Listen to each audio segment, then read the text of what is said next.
Hi students, இன்னைக்கு நம்ம 12th standard காமர்ஸ்ல பிரின்சிபல்ஸ் ஆஃப் மேனேஜ்மெண்டோட டிஃபரன்ஸ் பார்க்க போறோம். அதாவது மேனேஜ்மெண்ட்டுக்கும் அட்மினிஸ்ட்ரேஷனுக்கும் என்ன டிஃபரன்ஸ் பார்க்க போறோம். இது வந்து சாப்டர் 1ல இருக்கு. சரி, வாங்க பார்க்கலாம். மேனேஜ்மெண்ட் அப்படினா மேலாண்மை அப்படியே லாஸ்ட் கிளாஸ்ல பார்த்தோம். அதாவது மேனேஜ்மெண்ட்னா மேலாண்மை. இந்த ஒரு விஷயத்தையும் ஏதாவது ஒர்க்கர்ஸ் பண்ணும்போது மேனேஜர் வந்து என்ன பார்ப்பாங்க, எப்படி செய்றாங்க அப்படின்னு சொல்லிட்டு. ஸோ அட்மினிஸ்ட்ரேஷன் அப்படின்னா நிர்வாகம் அப்படி லாஸ்ட் கிளாஸ்ல பார்த்தோம். நிர்வாகம் அப்படின்னா இந்த மேனேஜ்மெண்ட்டுக்கும் மேல உள்ளதுதான் நிர்வாகம், அதாவது அட்மினிஸ்ட்ரேஷன். சரியா? இந்த அட்மினிஸ்ட்ரேஷன் என்ன சொல்றாங்களோ அதை செய்யறது தான் மேனேஜ்மெண்டோட வேலை. மேனேஜ்மெண்ட்ல இருக்கிற மேனேஜர் வந்து என்ன சொல்லுவாங்கன்னா, அவங்க கீழே உள்ள ஒர்க்கர்ஸ்க்கு இந்த வேலையை நீங்க செய்யுங்க அப்படின்னு சொல்லுவாங்க. ஸோ இதுதான் ப்ராசஸ். இப்போ மேனேஜ்மெண்ட்டுக்கும் அட்மினிஸ்ட்ரேஷனுக்கும் என்னென்ன வித்தியாசங்கள் இருக்கு, யார் அதில் வந்து ஹெட்டா இருக்காங்க, மேனேஜ்மெண்ட்ல யார் ஹெட்டா இருக்காங்க, அட்மினிஸ்ட்ரேஷன் யார் ஹெட்டா இருக்காங்க, இதெல்லாம் நம்ம பார்க்க போறோம். சரி, இப்போ மீனிங் பார்ப்போம். மீனிங் மேனேஜ்மெண்ட்டுக்கு என்ன மீனிங்னா மேனேஜிங் பீப்புள் அண்ட் திங்ஸ். அதாவது கீழே வேலை செய்யற ஒர்க்கர்ஸ் வந்து சரியா வேலை செய்யறாங்களா இல்லையா அப்படின்னு பார்க்கறது யாருடைய வேலை அப்படின்னா மேனேஜரோட வேலை. இது மேனேஜ்மெண்ட் லெவல். அடுத்த அட்மினிஸ்ட்ரேஷன் என்ன வேலைனா process of administrating. Process of அட்மினிஸ்ட்ரேட்டிங்னா அந்த அட்மினிஸ்ட்ரேட்டர், அதாவது ஓனர் ஆஃப் த பிசினஸோட வேலை என்னன்னா இந்த மேனேஜர் செய்யற வேலையை செய்யறாரா, அவரு தனக்கு கீழே உள்ள ஒர்க்கர்ஸ்லாம் எப்படி வேலை செய்யறாங்க அப்படின்னு பாக்குறாரா, அதுதான் அவருடைய வேலை. ஸோ இதுதான் இதுக்கான மீனிங். அடுத்தது பார்ப்போம் அத்தாரிட்டி. அத்தாரிட்டி அப்படின்னா அதிகாரம். என்னென்ன அதிகாரம் கொடுக்கப்பட்டிருக்கு மேனேஜ்மெண்ட்டுக்கு அட்மினிஸ்ட்ரேஷனுக்கு அப்படின்னு பார்ப்போம். மிடில் அண்ட் லோயர் லெவல் எதுக்கு மேனேஜ்மெண்ட்டுக்கு. So middle and lower level அப்படின்னா ஒரு மேனேஜர் தனக்கு கீழே உள்ள அந்த ஒர்க்கர்ஸை வந்து எப்படி வேலை செய்யறாங்க அப்படின்னு சொல்லி பார்க்கறது தான் அவருடைய வேலை. ஏதாவது வந்து தவறா போனா நம்ம போய் சொல்றது இந்த மாதிரி கொஞ்சம் கரெக்ட் பண்ணிக்கோங்க, இன்னும் பர்ஃபார்மன்ஸ் கூட்டிக்கோங்க அப்படின்னு சொல்ற வேலை அதிகாரி யாருன்னா மேனேஜர்கிட்ட இருக்கு. அதை வந்து சரியா பண்ணா அப்ரிசியேஷன் பண்ணலாம், நல்லா பண்றீங்க இன்னும் நல்லா பண்ணுங்க அப்படின்னு சொல்லி அப்ரிசியேஷன் பண்ணலாம். இல்லது கொஞ்சம் சொதப்பனா இல்ல கொஞ்சம் திருத்திக்கோங்க அப்படின்னு சொல்ற வேலையெல்லாம் அதிகாரி யாருன்னா இந்த மேனேஜர்கிட்ட இருக்கு. அடுத்து அட்மினிஸ்ட்ரேஷன் பண்ணா top level. Administration top level அப்படின்னா இந்த மேனேஜர் வந்து எப்படி வந்து கைட் பண்றாரு, தனக்கு கீழே உள்ள ஒர்க்கர்ஸ் எல்லாம் நல்லா அப்ரிஷியேட் பண்றாரா ஒர்க் பண்ணா, இல்ல வந்து சரியான முறையில் அப்ரிஷியேட் பண்றது இல்லையா அப்படின்னு சொல்லி பார்க்கறது யார் வேலைன்னா இது அட்மினிஸ்ட்ரேட்டர் வேலை. அதாவது ஓன் அட்மினிஸ்ட்ரேட்டர் வேலைன்னா ஓனுடைய வேலை. அதான் இங்க டாப் லெவல் சொல்றாங்க. டாப் லெவல் அப்படின்னா இவர் தான் மேலே, இவருக்கு கீழே தான் மேனேஜ்மெண்ட் கீழே தான் ஒர்க்கர்ஸ் எல்லாமே. சரியா? அடுத்தது ரோல். என்ன ரோல் மேனேஜ்மெண்ட் அப்படின்னா எக்ஸிகியூட்டிவ்.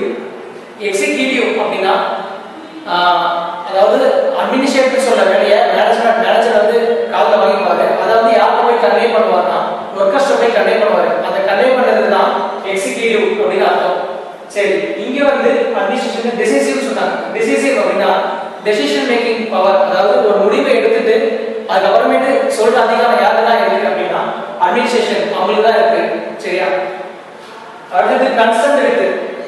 கன்சர்ன் இருக்குன்னா என்னென்ன பண்ண போறாங்க அப்படின்னு சொல்றது பார்க்க போறோம். பாலிசி இம்ப்ளிமெண்டேஷன் மேனேஜ்மெண்ட் கீழே. பாலிசி இம்ப்ளிமெண்டேஷன் அப்படின்னா மேனேஜர் கிட்ட வந்து அட்மினிஸ்ட்ரேட்டர் சொல்லிடுவாங்க இந்த மாதிரி. இங்க பாருங்க, இங்க பாலிசி ஃபார்முலேஷன் அப்படின்னு இருக்கா.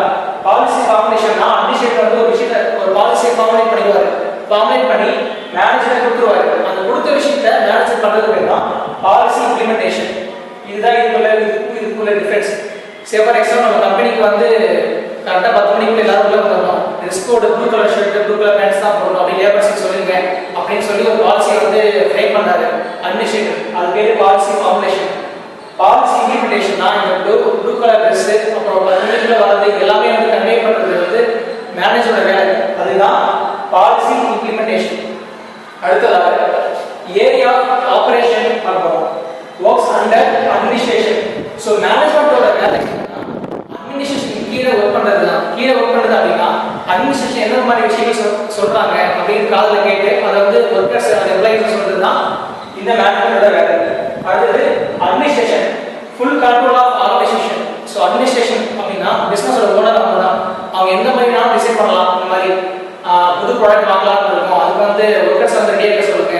அது லாஸ்ட் இயர் காட்டிலும் இந்த இயரை வந்து அதிகமாக வந்து உற்பத்தி பண்ணணும், அதுக்காக ஒர்க்கர்ஸ் வந்து மோட்டிவேட் பண்ணுங்க அப்படி எதுனாலும் சொல்லலாம். அப்படி சொல்லும் போது அந்த விஷயத்தை வந்து மேனேஜர் காதில் வாங்கிட்டு அதை வந்து ஒர்க்கர்ஸ் கிட்ட சொல்லுவாங்க. ஸோ அதுதான் ஃபுல் கண்ட்ரோல் ஆஃப் ஆர்கனைசேஷன். என்ன முடிவு பண்ணாலும் அதை வந்து எடுக்கிற டெசிஷன் அட்மினிஸ்ட்ரேஷன் தான் இருக்கு. அடுத்து பார்க்கும்போது அப்படிங்கிற டூல் எதுக்கெல்லாம் வந்து அப்ளிகபிள் ஆகும் அப்படின்னு பார்க்க போகிறோம். மேனேஜ்மெண்ட் வந்து ப்ராஃபிட் மேக்கிங் பிஸ்னஸ். அதாவது மேனேஜ்மெண்ட் முக்கியமான விஷயம் என்ன அப்படின்னா வந்து ஒரு பிஸ்னஸை வந்து ப்ராஃபிட் ஃபுல்லாக வரணும். ஸோ அதுக்கு என்ன பண்ணணும் அப்படின்னா குவாலிட்டியான புதுசாக உற்பத்தி பண்ணணும். அந்த மேனேஜர் வந்து சொல்லுவார், கீழே வேலை செய்கிற ஒர்க்கர்ஸ் எல்லாம் நீங்கள் வந்து ஃபோக்கஸ்டாக பண்ணுங்க, டெடிகேட்டடாக பண்ணுங்க, ஸோ ப்ராடக்ட்ஸ்லாம் நல்லபடியாக வரணும் அப்படின்னு சொல்லுவாங்க. ஸோ ப்ராஃபிட் ஓரியன்டாகவே இருக்கும். இதுதான் மேனேஜ்மெண்ட் லெவல். ஸோ அட்மினிஸ்ட்ரேஷன் பார்க்கும்போது இதெல்லாம் அப்ளிகபிள் பார்க்கும்போது கவர்மெண்ட் ஆஃபீஸஸ், கிளப்ஸ், இது மாதிரி நிறைய இருக்குது. இது எல்லாமே வந்து ஒரு நிறுவனங்கள். ஸோ இந்த நிறுவனங்கள் அப்படின்னா அது வந்து இந்த மேனேஜ்மெண்டோட பிசினஸ் மாதிரி ஒரே மாதிரி இருக்காது. நிறுவனங்கள் வெவ்வேறு மாதிரி மாறுபடும். அதுதான் அப்ளிகபிள் சொல்லி கொடுத்துருக்காங்க. அடுத்தது டிசைட்ஸ். ஸோ மேனேஜ்மெண்ட் என்ன டிசைட் பண்ண முடியும் அப்படின்னு சொல்றாங்க. Who will do that work? அதாவது யார் அந்த ஒர்க் பண்ணுவா அப்படின்னு வந்து யோசிக்கிறாங்க. இப்போ நிறைய ஒர்க்கர்ஸ் இருக்காங்க அப்படின்னா ஒரு கஷ்டமான டாஸ்க் இருக்கு அப்படின்னா அது யார்கிட்ட கொடுத்தா அவங்க நல்லா பண்ணுவாரோ அவங்க தான் வந்து மேனேஜர் கொடுப்பாரு. ஸோ அதுதான் who will do the work அப்படின்னு சொல்றாங்க. அடுத்தது how, எப்படி அந்த ஒர்க் வந்து பண்றது அப்படின்னா அந்த ஒரு தொழில் பத்தின அந்த நாலேஜ் இருக்கிறவங்க மட்டும் தான் அந்த ஒர்க் பண்ண முடியும். சே ஃபார் எக்ஸாம்பிள் ஒரு புது மிஷினரி வாங்கணும், அந்த மிஷினை வச்சு தான் ஒர்க்கே பண்ண முடியும் அப்படின்னா அந்த மிஷினை பத்தி யாருக்கு வந்து அதிக நாலேஜ் இருக்கு, எக்ஸ்பீரியன்ஸ் ஒர்க்கர் இருக்காங்க, அவங்களுக்கு நாலேஜ் அதிகமாக இருக்கு அப்படின்னா அவங்க வந்து அதை சொல்லி தரலாம். ஸோ அதுதான் how அப்படின்னு அர்த்தம். அடுத்த அட்மினிஸ்ட்ரேஷன் பார்ப்போம். what should be done அப்படின்னு. அட்மினிஸ்ட்ரேஷன் என்ன சொல்றாங்கன்னா what should be done, என்ன நடக்கணும் அப்படின்னு யோசிக்கிற அதிகாரி யாருக்கு தான் இருந்தா அட்மினிஸ்ட்ரேஷன் தான் இருக்கு. அப்புறம் when, எப்போ வந்து நடந்து முடிக்கணும் அப்படின்னு சொல்ற அதிகாரம் அவங்களுக்கு தான் இருக்கு. சே ஃபார் எக்ஸாம்பிள் இந்த மாசத்துக்குள்ள எங்களுக்கு வந்து ஒரு 1000 வருஷம் உற்பத்தி பண்ணியே நீங்க ஆகணும் அப்படின்னு முடிவு பண்றது ரைட்ஸ் வந்து இந்த அட்மினிஸ்ட்ரேஷன் தான் இருக்கு. அந்த 1000 வருஷம் வந்து நீங்க வந்து உற்பத்தி பண்ணியே ஆகணும் அப்படிங்கிறது மேனேஜர் சொல்லிட்டு வர அட்மினிஸ்ட்ரேட்டர். அந்த மேனேஜர் வந்து என்ன சொல்லுவாருன்னா இந்த ஸ்கில்லா உள்ள ஒர்க்கர்ஸ் வந்து சொல்லுவாரு. அவர் என்ன பண்ணிடுவாருன்னா அந்த மாசம் இதுக்குள்ள பண்ணி முடிச்சிருவாங்க மற்ற மட்டும் சொல்லி. இதுதான் மீனிங். அடுத்தது ஃபோக்கஸஸ் ஆன், அடுத்தது work putting plans into actions. So மேனேஜ்மெண்டோட வேலை என்னன்னா புட்டிங் பிளான்ஸ் இன்டு ஆக்ஷன்ஸ். எந்த ஒரு விஷயமா இருந்தாலுமே வந்து அந்த விஷயத்தை வந்து எக்ஸிக்யூட் பண்றது. ஆக்ஷன்னா சே ஃபார் எக்ஸாம்பிள் அட்மினிஸ்ட்ரேட்டர் சொல்லிடுறாரு மேனேஜர்கிட்ட இந்த மாதிரி வந்து குட்ஸ்லாம் எனக்கு வந்தாலும் நீங்கள் வந்து ஒர்க்கர்ஸ் வேலை வாங்க அப்படின்னு சொல்றாங்கன்னா அந்த வேலை வாங்குறாங்க பார்த்தீங்களா, மேனேஜர் வந்து ஒர்க்கர்ஸ் வேலை வாங்குறாங்க, அதுதான் வந்து putting plans into actions. So administration பார்த்தீங்கன்னா ஃபார்முலேஷன் ஆஃப் பிளான்ஸ்னா எந்த மாதிரி பிளான் இருக்கணும் அப்படி முடிவு பண்ணுறது யாருன்னா அவங்க தான் அட்மினிஸ்ட்ரேட்டர். இவங்க சொல்றது தான் மேனேஜ்மெண்ட் கேட்டு அப்புறம் வந்து ஒர்க்கருக்கு சொல்றாங்க. அடுத்தது focuses on. So focuses on management எதை ஃபோக்கஸ் பண்ணா மேனேஜிங் ஒர்க்.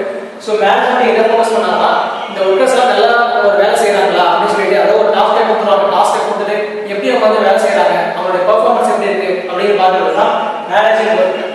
அடுத்து இவங்களுக்கு என்ன வேலை அப்படின்னா அட்மினிஸ்ட்ரேஷனுக்கு allocation with limited resources. Limited ரிசோர்ஸ்னா ஒரு கம்பெனியில் 1000 பேர் தான் இருக்காங்க அப்படின்னா 1000 பேரை வச்சுக்கிட்டு எப்படி நம்ம வந்து அதிகமாக ப்ராடக்ட் உற்பத்தி பண்ணுறது அப்படிங்கிற நாலேஜ் வந்து இந்த அட்மினிஸ்ட்ரேட்டர் தான் இருக்கும். அவங்க திங்க் பண்ணி மேனேஜ்மெண்ட் சொல்லுவாங்க எப்படி வேலை பண்ணலாம்னு சொல்லி ஒரு மீட்டிங் இருப்பாங்க.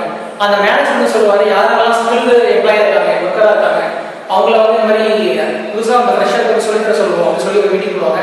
அதாவது நடந்த பிறகு வந்து அவங்க வந்து எக்ஸிக்யூட் பண்ணுவாங்க. So allocation with limited resources நான் இருக்கிற அளவுகளை வச்சு எப்படி வந்து நம்ம நல்ல ஒரு தரமான குவாலிட்டியான ப்ராடக்ட் உறுதி பண்ணுறது அப்படின்னு சொல்லி சொல்லியிருக்காங்க.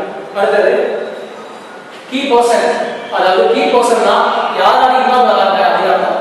So key person in management யார் இன்வால்வ் ஆகிறாங்கன்னா மேனேஜர் இன்வால்வ் ஆகிறாரு. ஏன்னா மேனேஜர் தான் என்ன பண்ணுறாரு அந்த ஒர்க்கர்ஸ்க்கு எல்லாமே என்ன இருக்காது, அவர் சொல்றது தான் அந்த ஒர்க்கர்ஸ் கேட்குறாங்க. அடுத்து அட்மினிஸ்ட்ரேஷன் யார் இன்வால்வ் ஆகிறாரு அட்மினிஸ்ட்ரேட்டர். இவர் தான் பிசினஸ்க்கே ஓனர், இவர் சொல்றது தான் பிசினஸ் கேட்பாங்க. ஸோ கீ பர்சன் வந்து அட்மினிஸ்ட்ரேஷனுக்கு அட்மினிஸ்ட்ரேட்டர். ஸோ அடுத்தது பார்ப்போம். ஸோ அடுத்து வந்து ரெப்ரசன்ஸ். ஸோ எதை முன்னெடுத்துறது அப்படின்னு பார்க்கலாம். மேனேஜர் வந்து எம்ப்ளாயிஸை முன்னெடுத்துறது, அதாவது மேனேஜர்ஸ். ஸோ மேனேஜர் இல்லாமல் இந்த மேனேஜ்மெண்ட்டே கிடையாது. அவங்க தான் வந்து ஒரு முக்கிய பங்கு வகிக்கிறாங்க, அவங்க தான் ஒரு ஒர்க்கர்ஸை வேலை பார்க்குறாங்க. ஸோ வந்து ரெப்ரசன்ஸ் மேனேஜர் வந்து அட்மினிஸ்ட்ரேஷன் யாருன்னா ஓனர்ஸ். ஸோ ஓனர்ஸ் தான் வந்து மெயின் கேரக்டர் இன் அட்மினிஸ்ட்ரேஷன். அவங்க தான் வந்து என்ன பண்ணணும் அப்படின்னு சொல்றாங்க. ஸோ அதை சொல்றாங்க. அப்புறம் ஃபங்க்ஷன், இந்த மாதிரி ஃபங்க்ஷன் பார்க்குறோம். முக்கியமான ஃபங்க்ஷனே மேனேஜ்மெண்ட்டுக்கு executive and governing. So execution அப்படின்னா ஒரு விஷயத்தை ஒர்க்கர்ஸ்ட்டை கொடுத்துட்டு, அதாவது அட்மினிஸ்ட்ரேட்டர் அவங்க என்ன சொல்றாரோ அதை உள்வாங்கிட்டு மேனேஜர் வந்து ஒர்க்கர்ஸை சொல்லுவாங்க. அந்த ஒர்க்கர்ஸை வந்து எக்ஸிக்யூட் பண்றாங்க சொல்றாங்களா, அதுதான் எக்ஸிக்யூஷன். அப்புறம் கவர்னிங் அப்படின்னா அந்த கொடுத்த வேலையை ஒர்க்கர்ஸ் வந்து எப்படி பண்றாங்க, நல்லா பண்றாங்களா அப்படின்னு சொல்லி பார்க்கறது தான் கவர்னிங். சரியா? அடுத்தது அட்மினிஸ்ட்ரேஷன்ல லெஜிஸ்லேட்டிவ் அண்ட் அண்ட் டிட்டர்மினேட்டிவ் அப்படின்னு சொல்றாங்க. லெஜிஸ்லேட்டிவ் அண்ட் டிட்டர்மினேட்டிவ்னா அத்தாரிட்டி, அதாவது பாலிசி ஃபார்முலேஷன் எதுவோ வேணா இருக்கலாம். ஒரு ஒர்க்கை வந்து கொடுக்கறது, அந்த கொடுக்குற விஷயம் எல்லாமே டிசைட் பண்ணி யாரு, அத்தாரிட்டி யாரு, அல்லது பொறுப்பு யாரு, எல்லாமே இந்த அட்மினிஸ்ட்ரேஷன் தான். அதுதான் லெஜிஸ்லேட்டிவ் அண்ட் டிட்டர்மினேட்டிவ். இதுதான் difference between management and administration. இப்போ நம்ம பார்க்க போகிறது பிரின்சிபல்ஸ் ஆஃப் சயின்டிஃபிக் மேனேஜ்மெண்ட். இந்த சயின்டிஃபிக் மேனேஜ்மெண்ட் சொன்னவர் யாருன்னா எஃப்.டபிள்யூ. டெய்லர். இவர் தான் பிரின்சிபல்ஸ் ஆஃப் சயின்டிஃபிக் மேனேஜ்மெண்ட் சொன்னார். ஸோ இவர் மேனேஜ்மெண்ட் பற்றி என்னென்ன கான்செப்ட் சொல்லியிருக்காரு பார்ப்போம். ஃபர்ஸ்ட் வந்து science not rule of thumb அப்படின்னு சொல்றாரு. அப்படின்னா இங்க என்ன சொல்ல வர்றாருன்னா, அதாவது இங்க ரூல் ஆஃப் தம் அப்படின்னு யார் சொல்றாருன்னா மேனேஜர் சொல்றாரு. மேனேஜர் ரூல் ஆஃப் தம் அப்படின்னா இங்க மேனேஜர் தான் வந்து எல்லா ஒரு டெசிஷனும் எடுக்கணும். அவர் என்னென்ன யோசிக்கிறாரோ அதுதான் வந்து ஒர்க்கர்ஸ்லாம் வந்து பண்ணணும் அப்படின்னு சொல்றாங்க. ஏன்னா மேனேஜர் ஒரு விஷயத்த சொல்லதான் அந்த ஒர்க்கர் வந்து அதை கேட்டு ஒபே பண்ணி அதை பண்ணுவாங்க. இப்போ இங்க சயின்ஸ் நாட் ஆஃப் தம் அப்படின்னு எது புரியுதுன்னா, எப்படி மேனேஜர் டிசைட் பண்றாரு அப்படின்னா, ஒரு ஒர்க்கர் வந்து ப்ராடக்ட் உற்பத்தி பண்றாங்க, அவங்களால ரொம்ப வந்து உற்பத்தி பண்ண முடியல, லேட் ஆகுது. அப்படி இருக்கிற பட்சத்தில் இந்த மேனேஜர் வந்து ஒரு மிஷினை வந்து கொண்டு வராரு. மிஷினை வந்து கொண்டு வந்து அந்த மிஷின் பற்றின பேசிக் நாலேஜ் எல்லாமே சொல்லி தந்த பிறகு நீங்க வந்து இந்த மிஷினை வச்சு நீங்க ஒர்க் பண்ணுங்க அப்படின்னு ஒர்க்கர்ஸ் சொல்றாரு. அதை கேட்டு வந்து அந்த ஒர்க்கர்ஸ் ஒர்க் பண்ண ஆரம்பிக்கிறாங்க. ஸோ வந்து மேனேஜர் வந்து யோசிக்கிறாரு, அவர் ஐடியாஸ் எல்லாம் வந்து சக்சஸ்ஃபுல் ஆகுது, பிசினஸ் வந்து நல்லா டெவலப் ஆகுது. ஸோ இதுதான் சொல்றாங்க science not rule of thumb. So manager அந்த டெசிஷன் எடுக்கணும், கண்டிப்பா அவங்களுக்கு அந்த ஐடியாஸ் வரணும், அந்த நாலேஜ் இருக்கணும்னு சொன்னாங்க. அதுதான் science not rule of thumb அப்படின்னு சொல்றாங்க. அடுத்தது harmony not discord. Harmony not discord அப்படின்னா மேனேஜர் இருக்காங்க, ஒர்க்கர் இருக்காங்க, இவங்க ரெண்டு பேருக்குமே வந்து நல்ல ஒரு குட் ரிலேஷன்ஷிப் இருந்தால் மட்டுமே தான் பிசினஸ் வந்து ஸ்மூத்தா போகும். இல்ல மேனேஜருக்கும் ஒர்க்கருக்கும் வந்து கொஞ்சம் தகராறா இருக்கு, ஒத்து போகல, மன ஒற்றுமை இல்லை அப்படின்னா பிசினஸ் வந்து ஸ்மூத்தா போகாது. சே ஃபார் எக்ஸாம்பிள், இப்போ ஒர்க்கர் வந்து டிமாண்ட் பண்றாங்க, சார் போனஸ் எங்களுக்கு வந்து வேணும் தாங்க, நாங்கள் வந்து ஒரு கஷ்டப்பட்டு ஒர்க் பண்ணியிருக்கோம் அப்படின்னு ஒர்க்கர்ஸ்லாம் சொன்னா அதை மேனேஜர் வந்து கேட்டுட்டு சரி நாங்கள் உங்களுக்கு வந்து ப்ரொவைட் பண்ணுறோம், நீங்கள் வந்து ஒர்க் பண்ணுங்க அப்படின்னு சொல்லி மோட்டிவேட் பண்ணாதான் ஓகே. இல்லை நாங்கள் வந்து பண்ண முடியாது அப்படின்னு சொன்னா ஏதாவது கிளாஷஸ் வர வாய்ப்பு இருக்கு. அதே மாதிரி மேனேஜர் வந்து போனஸ் எல்லாமே நல்லா ப்ரொவைட் பண்றாரு, பட் ஒர்க்கர்ஸ் வந்து அவருடைய வேலையை வந்து சரியா செய்யல அப்படின்னா அந்த ஒரு நிலையிலும் வந்து ரெண்டு பேருக்கு வந்து கிளாஷஸ் ஆக வாய்ப்பு இருக்கு, அதாவது பிரச்சனை ஆக வாய்ப்பு இருக்கு. ஸோ என்ன பண்ணணும்னா மேனேஜரும் சரி ஒர்க்கரும் சரி ஒருத்தர் புரிஞ்சுக்கிட்டு பிசினஸ் வந்து ஸ்மூத்தா ரன் பண்றதுக்கு ரெண்டு ஒத்துழைப்பு தரணும். அதுதான் சொல்றாங்க ஹார்மோனி நாட் டிஸ்கார்ட் அப்படின்னு சொல்றாங்க. அடுத்தது மென்டல் ரெவல்யூஷன். மென்டல் ரெவல்யூஷன் அப்படின்னா மேனேஜரும் சரி ஒர்க்கரும் சரி எதை நோக்கி போறாங்க அப்படின்னா ப்ராஃபிட் நோக்கி தான் போறாங்க. ஒரு பிசினஸ் அப்படி இருந்தாலே அது ப்ராஃபிட் நோக்கி தான் போகும். எந்த ஒரு பிசினஸ் வேணாலும் இருக்கலாம், எந்த ஒரு பிசினஸ் வேணாலும் இருக்கலாம், அவங்களுக்கு மெயின் எய்மே வந்து ப்ராஃபிட் தான். லாஸ்ட் இயர்ல கூட இந்த இயர்ல வந்து நான் ப்ராஃபிட்டை சம்பாதிச்சா இருக்கும், அதுக்கான விஷயத்துல தான் அவங்க ஈடுபடுவாங்க, அதுக்காக தான் அவங்க ஃபோக்கஸா இருப்பாங்க. அதே மாதிரி என்ன சொல்லுவாங்கன்னா மென்டல் ரெவல்யூஷன். ஸோ இந்த ப்ராஃபிட் வந்து அச்சீவ் பண்ணணும் அப்படிங்கிறத வந்து அவங்க வந்து சொல்லிக்கிட்டே இருப்பாங்க. அந்த ஒர்க்கர்ஸ் வந்து எப்படி சொல்லுவாங்க அப்படின்னா, ஏதாவது ஒரு மீட்டிங் மாதிரி போட்டு வந்து அவங்களுக்கு வந்து ஏதாவது மோட்டிவேஷன் மாதிரி கொடுத்து நீங்கள் இன்னும் வந்து ஒர்க்கை வந்து உற்சாகம் பண்ணுங்க, அவங்களால முடியும் அப்படிங்கிறது மேனேஜர் வந்து சொல்லுவார்.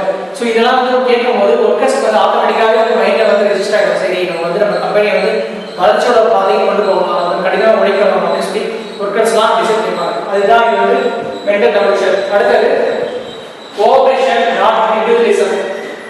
கோஆபரேஷன் நாட் இண்டிவிஜுவலிசம் அப்படின்னா ஒர்க்கர்ஸ் எல்லாமே சேர்ந்து தான் ஒர்க் பண்ணணும். நான் தனிநபராக நான் வந்து ஒரு ஒர்க்கராக இருக்கேன் அப்படின்னா எனக்கு கூட தான் நான் தொழில் தெரியும், மிஷின்ஸ் எல்லாம் பற்றினா நாலேஜ் இருக்கு அப்படின்னு சொல்லி நான் மட்டுமே தான் வந்து நல்லா பண்ணுறேன் அப்படின்னு நினைச்சா அந்த பிசினஸ் வந்து ஜெயிக்காது.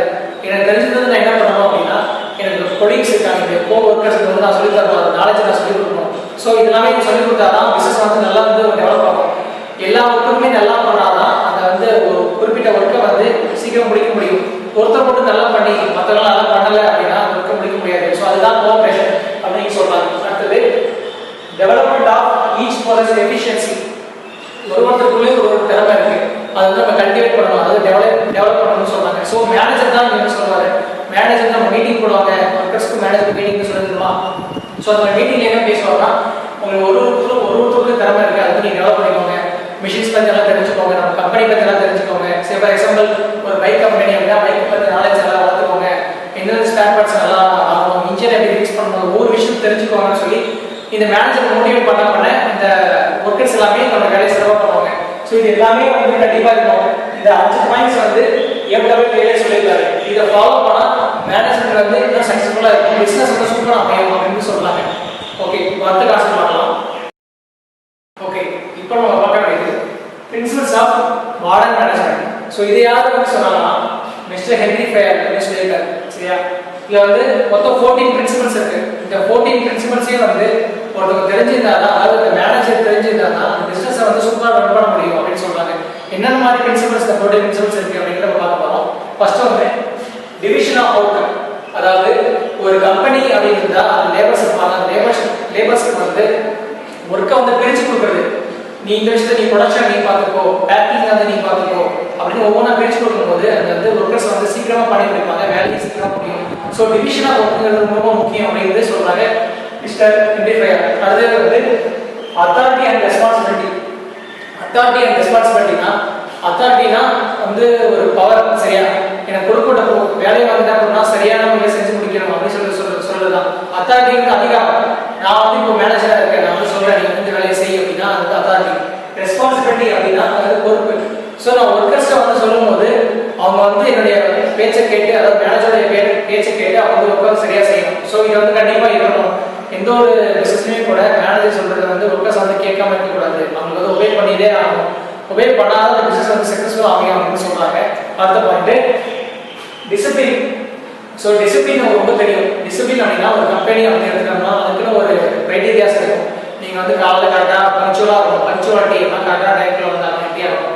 நம்மளால எந்த பிரச்சனையும் ஏற்படக்கூடாது. அதாவது இப்போ நம்ம ஒர்க்கர்ஸ் எல்லாமே கூட இருக்கிறாங்க, அவங்கள்ட்ட பிரச்சனை பண்ணிட்டு அந்த மாதிரி இருக்கக்கூடாது. நம்ம வந்தோமா நம்ம வேலையை வந்து பார்த்தோமா அவங்க போயிட்டே இருக்கோம். ஸோ மேனேஜர் கிட்ட ஒரு நல்ல ரிலேஷன்ஷிப் மெயின்டைன் பண்ணிக்கணும். இது எல்லாமே வந்து டிசிப்ளின் தான். ஸோ இந்த டிசிப்ளின் வந்து ரொம்ப ரொம்ப முக்கியம் அப்படின்னு சொல்றாங்க. அடுத்தது யூனிட்டி ஆஃப் கமாண்ட்.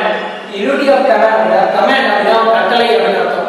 ஸோ உயர் அதிகாரி வந்து ஒரு விஷயம் சொல்றாங்க, மேனேஜர் வந்து ஒரு விஷயம் சொல்றாங்க அப்படின்னா வந்து கண்டிப்பாக ஒர்க்கர்ஸ் வந்து கேட்டே ஆகும். அதுதான் கமாண்ட். யூனிட்டி ஆஃப் கமாண்ட் அப்படின்னா ஏன் யூனிட்டி அப்படின்னு அப்படின்னு சொல்றாங்க அப்படின்னா ஒரே ஒரு ஒருத்தர் மட்டும் மேனேஜர் சொல்றது கேட்டா ஒன்றும் நடக்க போறது கிடையாது. ஒட்டு மொத்தமா எல்லாரும் கேட்கணும். அதுதான் யூனிட்டி ஆஃப் கமாண்ட் சொல்றாங்க. ஸோ மேனேஜர் ஒரு விஷயம் பண்ணுங்க, இந்த ப்ராடக்ட்ஸ் வந்து உற்பத்தி பண்ணுங்க, சரியா குவாலிட்டியா பண்ணுங்க அப்படின்னு சொல்றாருன்னா எல்லா ஒர்க்கர்ஸும் சேர்ந்து பண்ணுறதுதான் யூனிட்டி சொல்றாங்க. யூனிட்டி ஆஃப் கமாண்ட் கட்டளைக்கு செயல்படுறது அப்படின்னு அர்த்தம். அடுத்தது யூனிட்டி ஆஃப் டைரக்ஷன்.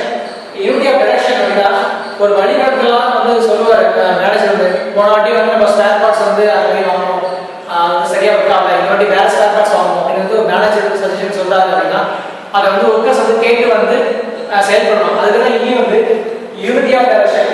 ஏதாவது ஒரு ஒருத்தர் மட்டும் கேட்டா பார்த்தாது எல்லாருமே கேட்கணும். அதான் யூனிட்னு சொல்றாங்க. ஒட்டுமொத்தமா மேனேஜர் என்ன சொல்றாரு அப்படிங்கிறதுக்காக கேட்டு அதபடி செயல்படுறது தான் unity of direction.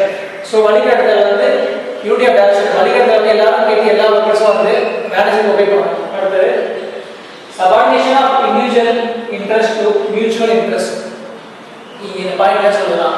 So individual interest நம்ம வேலைக்கு வந்து ஒர்க்கர்ஸ் வந்துட்டாங்க அப்படின்னா அவங்களுக்குன்னு ஒரு தனி ஆசைகள் எல்லாமே இருக்கும்.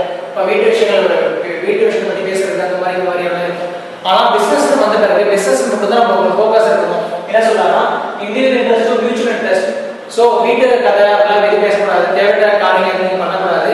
நீங்கள் ஒன்ஸ் நீங்கள் என்ட்ரி ஆகிட்டீங்க அப்படின்னா அந்த மிஷின் கிட்ட நிற்கிறீங்க அப்படின்னா உற்பத்தி பொருளை பண்ணுறது மட்டுமே தான் உங்களுக்கு ஃபோக்கஸ்டாக இருக்கணும். நீங்கள் வந்து பிஸ்னஸ் கூட தான் ஃபோக்கஸ்டாக இருக்கணும். இண்டிவிஜுவல் இன்ட்ரெஸ்ட் ஃபோக்கஸ் பண்ணக்கூடாது. வீட்டு கதை அந்த கதை இந்த கதை அதெல்லாம் பேசக்கூடாது. நம்ம என்ன பண்ணணும், நம்மளுடைய பிஸ்னஸ் ஃபோக்கஸ்டாக இருக்கணும்னு சொல்கிறாங்க. அடுத்தது ரெமுனரேஷன். ஸோ ரெமுனரேஷன்னா வந்து சேலரி. நம்ம வந்து பணம் கொடுக்குறோம் லேபர்ஸ்க்கு வந்து. ஆக்சுவலாக அவங்களுக்கு வந்து என்ன பண்ணுறாங்கன்னா மேனேஜர் வந்து எப்படி ஒர்க் பண்ணுறாங்க அப்படின்னு பார்த்து பணம் கொடுப்பாங்க. ஸோ இதில் வந்து எந்த கிளாஸேஷனே வரக்கூடாது. மேனேஜரும் சரி ஒர்க்கரும் சரி ரெண்டு பேரும் ஒருத்தர் வந்து புரிஞ்சு நடந்துக்கணும் அப்படின்னு நம்ம முன்னாடி பார்க்கணும். ஸோ இந்த ஹெல்த் ரிலேஷன்ஷிப் தான் வந்து அந்த பிஸ்னஸ் வந்து நல்ல ஒரு நிலைக்கு கொண்டு போகும். அதாவது ப்ராஃபிட் வந்து நல்லா அச்சீவ் பண்ண முடியும். ஸோ ரெமுனரேஷன் வந்து மேனேஜர் வந்து கரெக்டாக வந்து கொடுக்கணும். பணத்தை காசை வந்து சரியாக முறையில் கொடுத்தாங்கன்னா எந்த பிரச்சனையும் வராது. அடுத்தது டிகிரி ஆஃப் சென்ட்ரலைசேஷன். இந்த டிகிரி ஆஃப் சென்ட்ரலைசேஷன் அப்படின்னா நடுநிலையாக இருக்கணும் மேனேஜர் வந்து.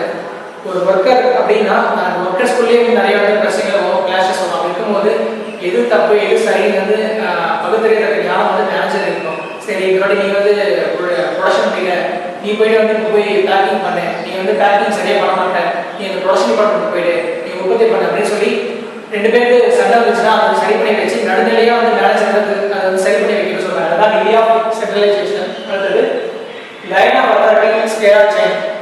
இந்த லைன் ஆஃப் அத்தாரிட்டி அல்லது ஸ்கேலார் செயின் அப்படின்னா வரிசைப்படுத்தல் அர்த்தம். அதாவது ஓனர் பிஸ்னஸ்க்கு ஃபர்ஸ்ட் டாப் லெவல் யார் அப்படின்னா நமக்கே தெரியும், அட்மினிஸ்ட்ரேஷன் தான். ஸோ அட்மினிஸ்ட்ரேட்டர் அவர் தான் ஓனர். அதுக்கப்புறம் மேனேஜர் இருக்காரு, அதுக்கப்புறம் கீழே வந்து ஒர்க்கர்ஸ் இருக்காங்க. அந்த ஒர்க்கர்ஸ்ல வந்து சீனியர் ஸ்டாஃப் இருப்பாங்க, எக்ஸ்பீரியன்ஸ் இருப்பாங்க, அதுக்கப்புறமேட்டு தான் ஃப்ரெஷர்ஸ் இருக்கலாம் வரும். ஸோ ஒரு லைனை பார்க்குறாங்க, இந்த மாதிரி தான் ப்ராப்பராக லைனில் இருக்கிறது, அப்படி இருக்கணும், அப்படி இருந்தால் உங்களுக்கு என்ன பிஸ்னஸ் வந்து நல்லா இருக்கும் பார்க்கறதுக்கு அப்படின்னு சொல்கிறாங்க. ஸோ அடுத்த பாயிண்ட் பார்ப்போம். ஓகே, அடுத்தது வந்து ஆர்டர். ஸோ ஆர்டர் அப்படின்னா நம்ம ஒரு பொருள் வாங்குறோம் சரியா, நம்ம கம்பெனி தேவையான குட்ஸ் எல்லாம் வாங்கணும் அப்படின்னா அந்த ஆர்டர் காப்பி கண்டிப்பாக வேணும். அந்த ஆர்டரில் வந்து என்னென்ன டீட்டெயில்ஸ் இருக்குன்னா குவான்டிட்டி, எத்தனை குவான்டிட்டி வாங்கணும், சரி அதோட ப்ரைஸ் என்ன அப்படி எல்லாமே வேணும். ஸோ இந்த ஆர்டர் காப்பி கண்டிப்பாக முடியும், இருந்தால் தான் வாங்க முடியும் அப்படின்னு சொல்கிறாங்க. அடுத்தது ஈக்விட்டி அப்படின்னா எல்லா ஒர்க்கர்ஸையும் வந்து ஒன்றா வந்து ட்ரீட் பண்ணணும். ஒரு ஒர்க்கரை மட்டும் வந்து அப்ரிஷியேட் பண்ணுறது, இன்னொரு ஒர்க்கர் வந்து டிமோட்டிவேட் பண்ணுறது, டிஸ்கரேஜ் பண்ணுறது, இது மாதிரிலாம் இருக்கக்கூடாது. ஒரு மேனேஜர் அப்படின்னா வந்து எல்லாரையும் 100 பேர் இருக்காங்க ஒர்க்கர்ஸ் அப்படின்னா 100 பேரையும் வந்து ஒன்றா ட்ரீட் பண்ணி ஒன்றா வந்து அவங்க வந்து மோட்டிவேஷன் கொடுக்கணும். அதுதான் ஒரு சரியான மேனேஜர் ஸ்கீம்னு சொல்கிறாங்க. ஸோ இங்கே வந்து ஈக்விட்டி அப்படின்னு எல்லாம் சொல்கிறாங்க. ஈக்விட்டினா எல்லா ஒர்க்கர்ஸையும் ஒன்றா ட்ரீட் பண்ணணும், உங்களால் கண்டிப்பாக அச்சீவ் பண்ண முடியும். நீங்கள் எல்லாரும் நல்லா பண்ணுறீங்க சொல்லி மோட்டிவேஷன் கொடுக்குறது யாருடைய இதுனா அதை கண்டிப்பாக மேனேஜர் தான் செஞ்சாங்கன்னு சொல்கிறாங்க. அடுத்தது ஸ்டெபிலிட்டி ஆஃப் பர்சனல் அப்படின்னா இப்போ ஒர்க்கர் வந்து ஒர்க் பண்ணிட்டு இருக்காங்க அப்படின்னா மேனேஜர் வந்து டெய்லிக்கும் வந்து அவங்க வந்து விசிட் பண்ணிட்டே இருக்கக்கூடாது. அவங்க வந்து கொஞ்சம் ஃப்ரீயாக ஒர்க் பண்ணணும், அப்போ தான் வந்து அவங்க ஃபோக்கஸ்டாக ஒர்க் பண்ணுவாங்க.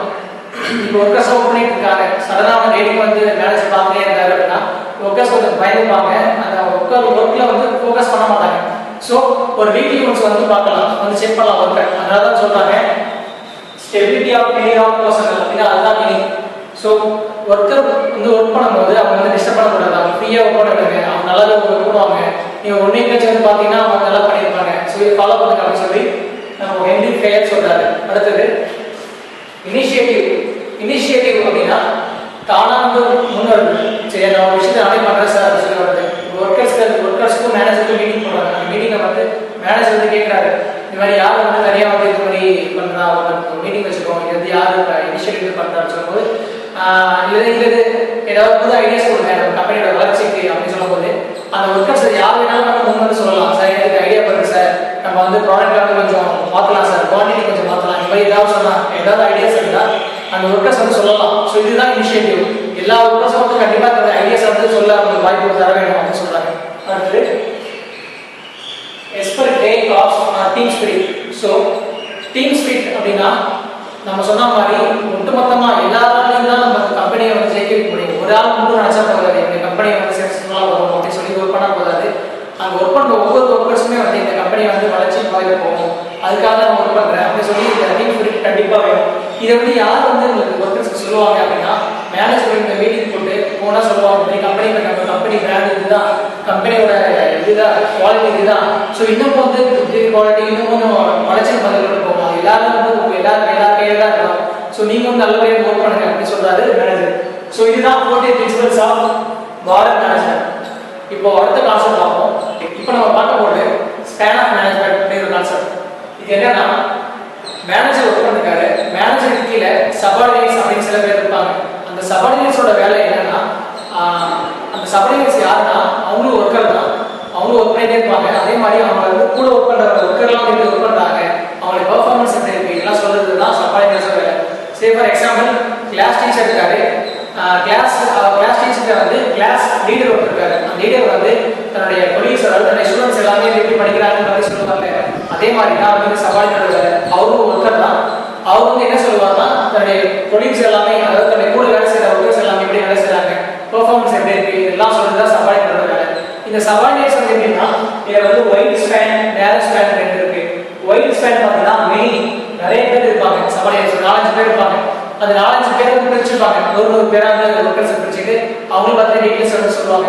ஸோ இப்படி சொல்லும் போது அவங்க பெர்ஃபார்மன்ஸ் எப்படி இருக்கு, குவாலிட்டியாக பண்ணுறாங்க, இல்லை சார் இவங்க வந்து சுமார் பண்ணுறாங்க, இவங்க வந்து நல்லா பெர்ஃபார்ம் பண்ணாங்க அப்படின்னு சொல்லுவாங்க. அவங்களுக்கு கொஞ்சம் ஈஸியாக இருக்கும். அதே மாதிரி நேரோ ஸ்பேன் அப்படின்னா ஃபியூ தான் இருப்பாங்க, கொஞ்சம் பேர் தான் இருப்பாங்க, ஒரே ஒரு சபார்டினேட் தான் இருப்பாரு, அவருக்கே 100 பேர் இருப்பாங்க. அப்படிங்கிற பட்சத்தில் அது 100 பேரையும் வந்து அவர் வந்து பார்த்துட்டு அந்த ரிப்போர்ட் பண்ணணும் மேனேஜர்கிட்ட, அவங்களுக்கு வந்து எப்படி பண்ணாங்க, நல்லா பண்ணாங்களா, நல்லா பண்ணலையான்னு சொல்லிட்டு. ஸோ இந்த சபார்டினேட் வந்து என்ன பண்ணுவாங்கன்னா ரெமுனரேஷன் கொடுப்பாங்க, காசு கொடுப்பாங்க. எதுக்காகனா இவங்க வந்து மற்ற ஒர்க்கர்ஸ்லாம் வந்து எப்படி பண்ணாங்க, பெர்ஃபார்மன்ஸ் பண்ணுறாங்க சொல்லி அனலைஸ் பண்ணி சொல்கிறாங்க. ஸோ இவங்களுக்கு வந்து காசு அதிகமாக கொடுப்பாங்க. அப்படி இருக்க பட்சத்தில் ஒயிட் ஸ்பேன் நிறைய பேர் இருக்க வந்து கம்மியாக காசு கொடுப்பாங்க, ஏன்னா நிறைய பேர் இருக்காங்க, அவங்க வந்து கம்மி தான். ஆனால் நேரோ ஸ்பேனில் வந்து ஃபியூ பண்ணிட்டு ஒரே ஒரு ஆளா இருந்து ஒரு பேர் பெர்ஃபார்மன்ஸை பார்த்து சொல்றதுக்காக இவங்க வேற ஸ்டூடெண்ட் அதிகமாக வந்து காசு கொடுப்பாங்க. இதுதான் ஸ்பேன் ஆஃப் மேனேஜ்மெண்டோட கான்செப்ட்.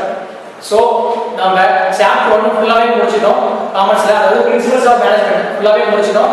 நெக்ஸ்ட் கிளாஸில் சாப்டர் 2 பார்க்கலாம். Thank you students.